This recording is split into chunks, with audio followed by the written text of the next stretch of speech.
Okay, it's official, Democrats. Kamala's the queen. She's the nominee. Didn't participate in the primary. No vote went her way. The delegates anointed her. The liberals are crying for joy. Yay, it's joy. It's joy. Nothing but joy. Nothing but joy. But I got to tell you, Democrats, sometimes I wonder if you're really okay up there mentally and emotionally. Who knows? But a beginning is a very delicate time. So, hey, corporate media, take it away. In anticipation here and elsewhere that there may be a special guest, I am told by Democrats that Kamala Harris was their guest. They did not want a celebrity at the end of this convention to. So already we have our dear leader. The celebrity, who is it? Why, it's none other than Kamala. Oh, joy. Oh, joy. Even look at Jake Tapper. He's like, what? To essentially compete with her. One senior advisor telling me this is a deadly serious election. And if you looked at the end of this program, having Leon Panetta come on, the former defense secretary, really presenting Vice President Harris as a plausible commander in chief, that is one of the reasons I'm told that there was not a celebrity performance at the end. Yes, no celebrity performance.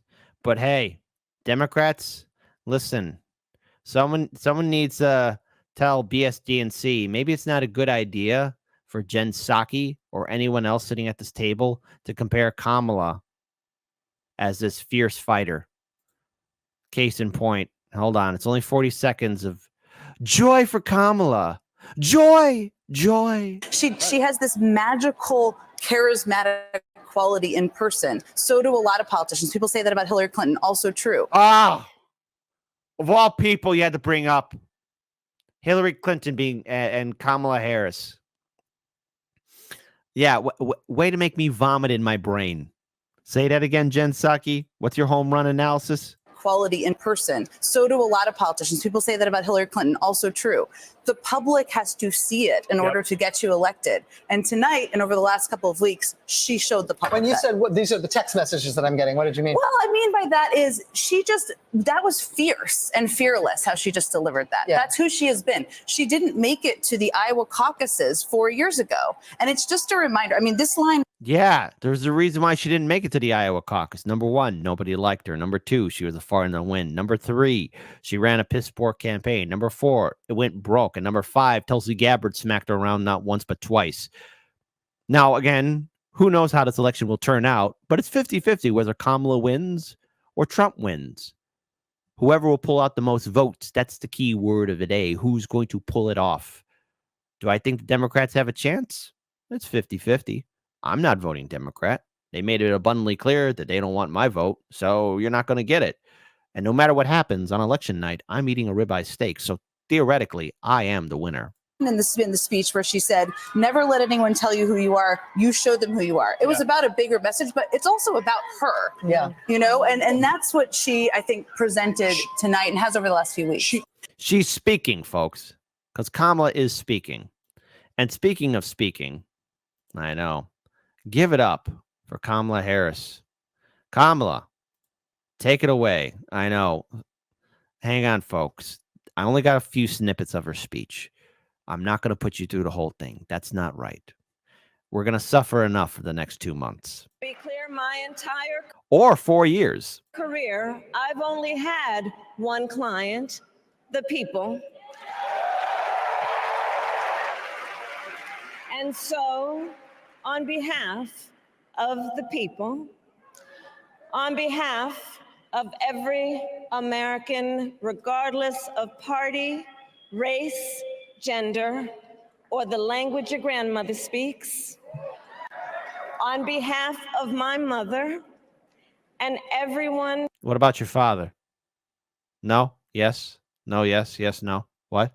Who has ever set out on their own unlikely journey, on behalf of Americans like the people I grew up with, people who work hard, chase their dreams, and look out for one another, on behalf of everyone whose story could only be written in the greatest nation on earth, I accept your nomination.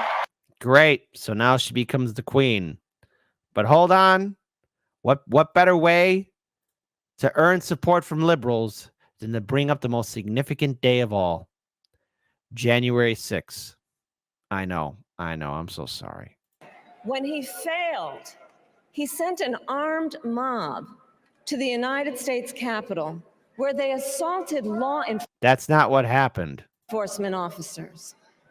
When politicians in his own party begged him to call off the mob and send help, he did the opposite.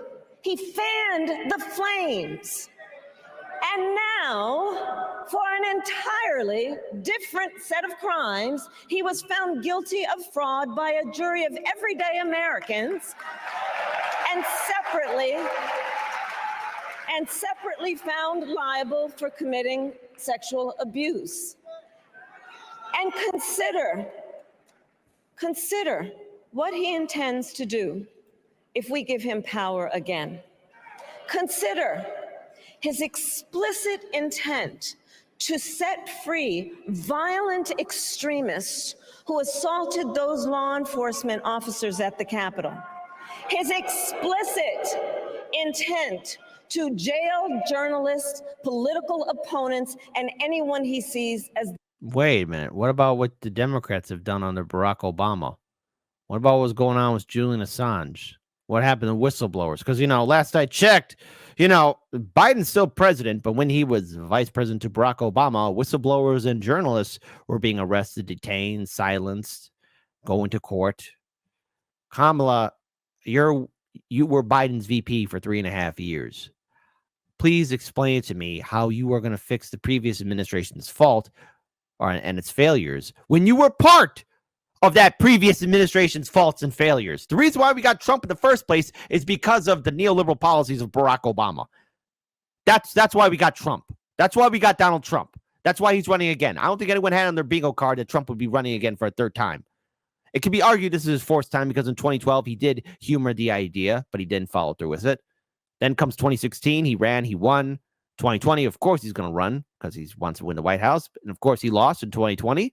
And hey, oh my goodness, just as we predicted, myself and Daniel, he was going to run again in 2024. So here we are again. The enemy. His explicit intent to deploy our active duty military against our own citizens. Consider the power he will have, especially after the United States Supreme Court just ruled that he would be immune from criminal prosecution. Wow. But that's a very interesting policy. But speaking of policies, how do you feel about the war in Gaza? I will always stand up for Israel's right to defend itself. And I will always ensure Israel has the ability to defend itself, because the people of Israel must never again face the horror that a terrorist organization called Hamas caused on October 7, including unspeakable sexual violence and the massacre of young people at a music festival. Gee.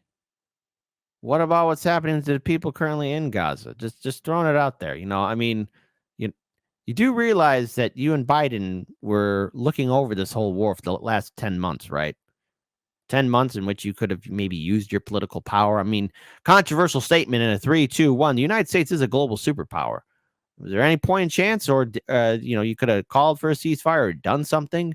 But now you're still sending in more weapons. And speaking of wars, by the way, I'll continue playing the rest of that video, but just so all of you see it, Harris pledges continued support for Kiev. That's right. U.S. Vice President Kamala Harris has vowed that Washington will stand strong with Ukraine and our NATO allies should she win the presidential election in November. During her speech on day 4 of the Democratic National Convention in the city of Chicago on Thursday, the party's presidential nominee tried to tied the continuation of incumbent President Joe Biden's Ukraine policy to her intentions. So in other words, it's everything that Joe Biden ran on. Click, copy, paste. Goodness gracious, Cretaceous. she's going to continue on with it, even though it's not on her campaign website. Harris touted her record of helping Biden in rallying Western nations to funnel arms and money to Kiev so that it could fight Russia. Ukraine's ambition to join NATO is one of the key causes of the ongoing crisis, according to Moscow, which considers the prospect of a threat to its national security. So goodness gracious. Again, she's going to be running with the same policies. Continuing on. At the same time, what has happened in Gaza over the past 10 months is devastating. So many innocent lives lost. Desperate, hungry people fleeing for safety over and over again. The scale of suffering is heartbreaking. President Biden and I are working to end this war such that Israel is secure, the hostages are released, the suffering in Gaza ends, and the Palestinian people can realize their right to dignity, security, freedom, and self-determination. Bah, bah, as the sheep clap. Bah, bah, as the sheep cover their ears as Palestinian protesters and activists were naming the names of women and children. That's right, women and children who were, again, victims of this horrific war in Gaza. You know, I mean, you know, it is rather pathetic that we're seeing this. By the way, again, those same people cheering in the crowd for Kamala, these are the same people right here. Here they are. Look.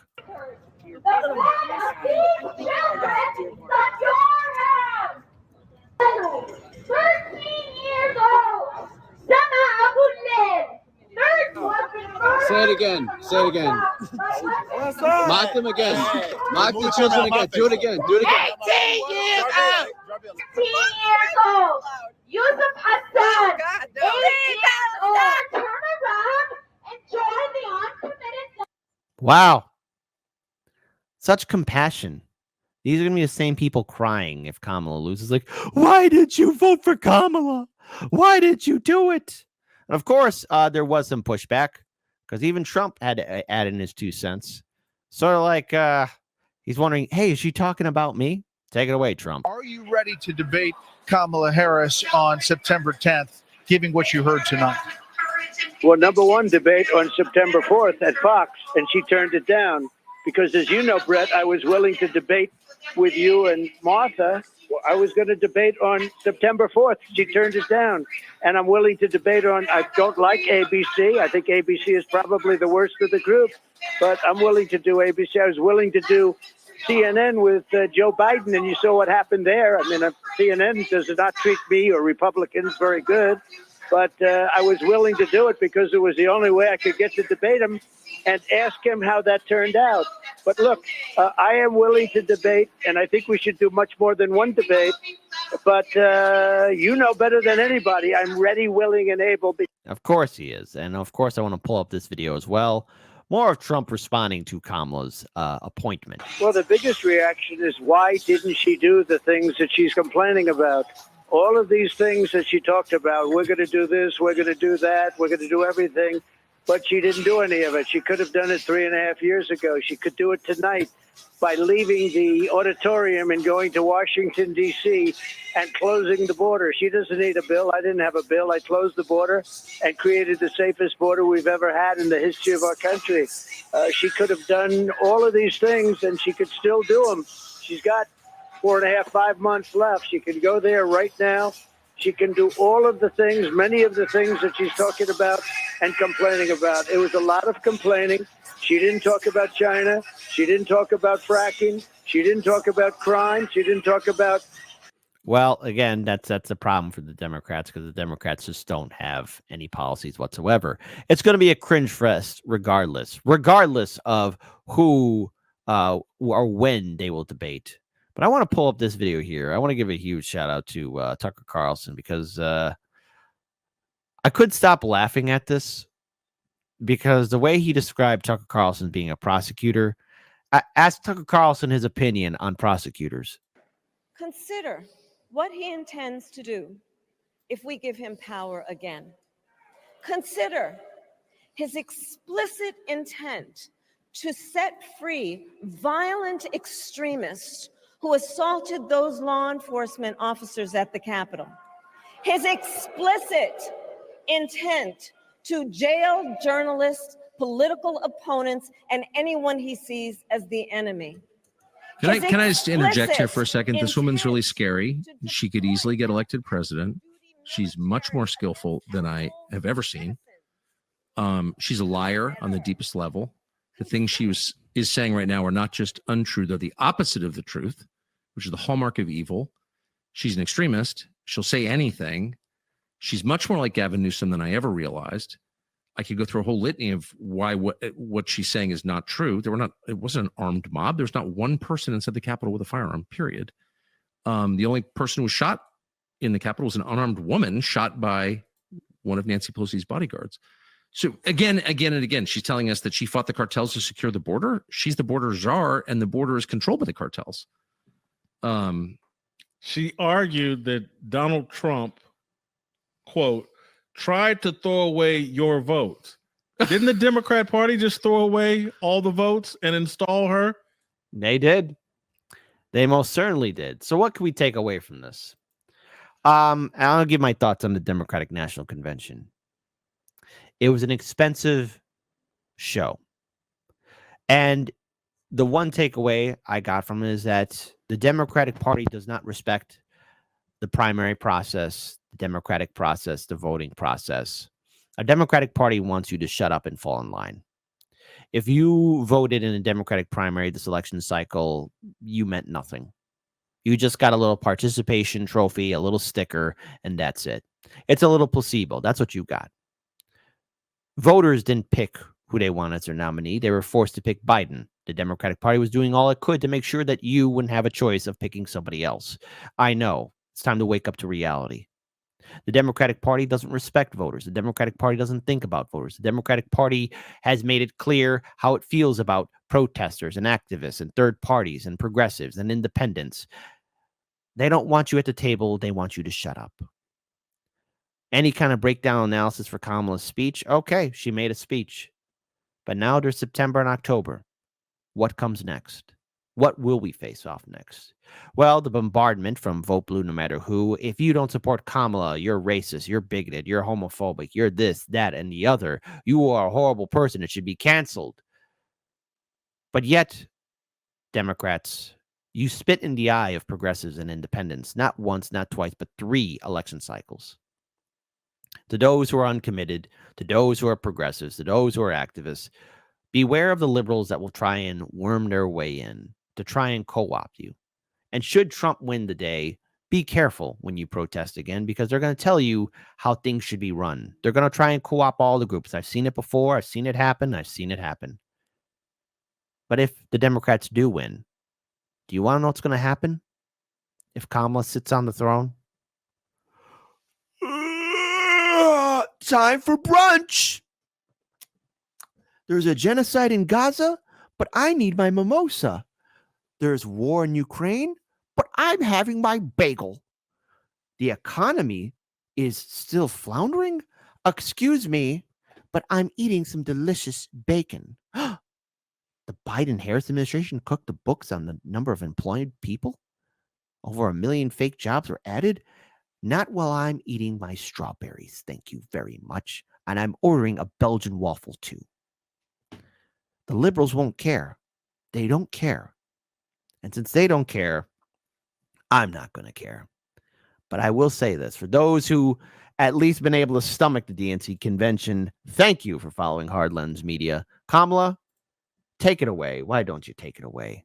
How many times does she say thank you? Good evening. Thank you. Thank you. Thank you. Thank you. Thank you, everyone. Thank you. Thank you. Thank you. Thank you all.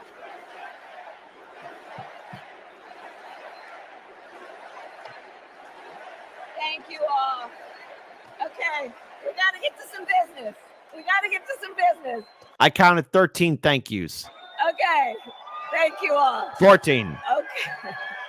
Thank you. 15, 16, 17, 18, 19, 20. Thank you. 21, 22, 23. Thank you. Please. Thank 24. you so very much. Thank you, 25, everyone. Thank you, everyone. 26, Thank 27. You. Okay, let's get to business. Let's get to business. I counted 27 thank yous. If I was wrong on any of that, please correct me. These next 2 months will be hell. So stay tuned with Hard Lens Media. We'll get you through it.